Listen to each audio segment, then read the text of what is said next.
해와 달의 기원에 대한 이야기를 다루는 1월 신화는 전 세계적으로 널리 분포되어 있습니다. 우리나라 역시 해님, 달님 혹은 해와 달이 된 오누이라는 제목으로 오랫동안 구전되어 내려오는 전래 동화가 있죠. 민담의 특성상 이야기가 전해져 내려오며 다양하게 각색되고 변형되기 마련인데요. 오래전에 쓰여진 해님, 달님은 사실 절대 동화라고 할 수 없는 잔혹한 내용들을 담고 있습니다. 옛날 어느 산골 마을, 장터에서 떡을 팔고 집으로 돌아가던 어머니는 산고개를 넘다가 호랑이를 만나게 되었습니다. 어멈, 거기 떡바구니에 담긴 떡을 내어주면 보내드리지.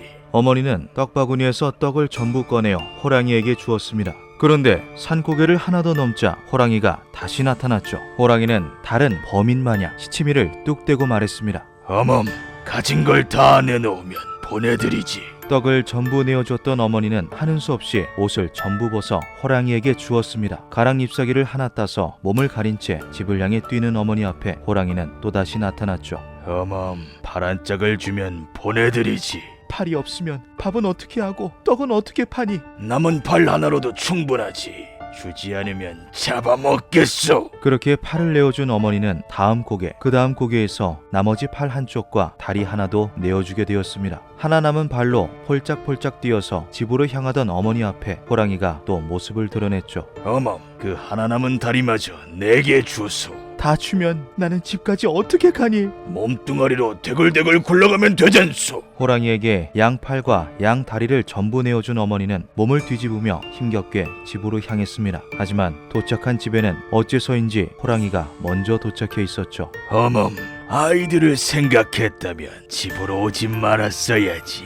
낮에는 남자아이 하나 잡아먹고 밤에는 여자아이 하나 잡아먹었소. 호랑이의 입가에는 시뻘건 핏물이 채 마르기도 전이었습니다. 원통한 어머니는 그 자리에서 숨을 거두었고 흘린 피가 산골짜기를 타고 흘러 강을 새빨갛게 물들였죠. 그렇게 낮에 잡아먹힌 오빠는 해가 되고 밤에 잡아먹힌 누이는 달이 되었습니다. 기존에 우리가 알고 있던 내용과는 많이 다른 모습인데요. 그 묘사부터 결말까지 아이들이 보는 동화라고 하기에는 거리가 상당히 멀어 보이죠. 해님, 달님은 이야기가 구전되어 내려오면서 그 내용이 추가되고 순화되었으며 많은 부분들이 제거되었습니다. 어떤 이야기에서는 3남매로 등장하기도 했다고 하는데요. 오누이가 문을 열어주지 않자 호랑이는 어린 막내를 꿰어내어 부엌에서 잡아먹어버렸습니다. 사라진 막내를 찾던 오누이가 부엌에서 무언가 허겁지겁 먹는 호랑이를 발견하고 무엇을 먹느냐고 묻자 호랑이가 새빨간 피로 범벅이 된 얼굴을 들고 이렇게 말했다고 하죠. 싱싱한 물을 깎아먹는다.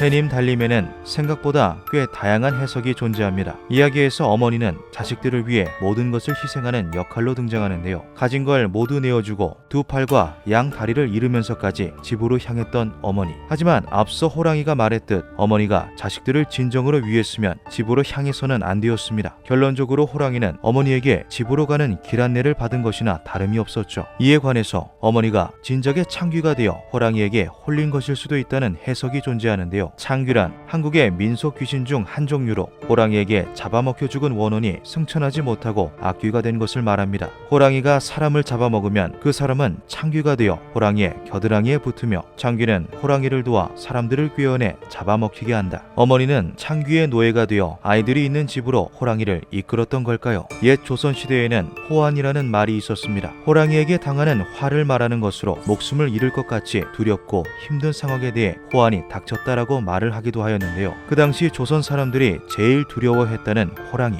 그 호랑이에게 온몸이 뜯어먹히면서도 자식들을 걱정했던 어머니. 하지만 결국 그 선택으로 인해 모두를 잃게 되었다는 비극적인 이야기. 누군가를 위하여 하는 희생과 헌신이 오히려 독이 될 수 있다는 내용으로 해석될 수 있는데요. 동화가 아닌 하나의 이야기로 본다면 그 안에 담긴 내용들은 꽤나 교훈적인 것 같네요. 기묘한 밤이었습니다.